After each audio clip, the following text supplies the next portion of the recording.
எல்லா சிவாலயங்களிலேயும் இந்த நந்தியை நம்மளால பார்க்க முடியும். சிவாலயத்துல இவர் இல்லாம ஏதாவது கோயில் இருக்கா அப்படின்னா திருப்பெருந்துறையில நந்தி கிடையாது. ஏன்னா அங்க அனைத்துமே மாணிக்க வாசகர் தான். அங்க சிவபெருமானே மாணிக்க வாசகர் ரூபத்துலதான் ஆத்மநாத சுவாமியாக எழுந்தருளி இருக்கிறார். அதனால அங்க நந்தி கிடையாது.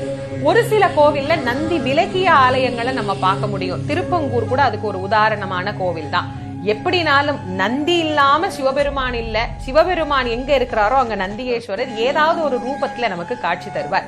இந்த நந்தியின் அனுமதி அப்படிங்கிறது வெறும் போய் பாக்குறதுக்கு மட்டும் இல்லைங்க, பலனுக்கும் இவர் அனுமதி தந்தால் தான் உண்டு. பிரதோஷத்துல நம்ம விரதம் இருக்கிறோம்ல, பிரதோஷ காலத்துல சிவபெருமான வழிபடுறோம்ல, இது எல்லாத்துக்கான பலனை யார் தருவார்னா இவர் தான் தருவார். அதே மாதிரிதான் மற்ற காலங்கள்ல சிவபெருமான போய் நம்ம வணங்கணும்னாலும் நந்தியின் அனுமதி இல்லைன்னா அந்த பலன் நமக்கு கிடைக்கவே கிடைக்காது. எப்பவுமே நல்லா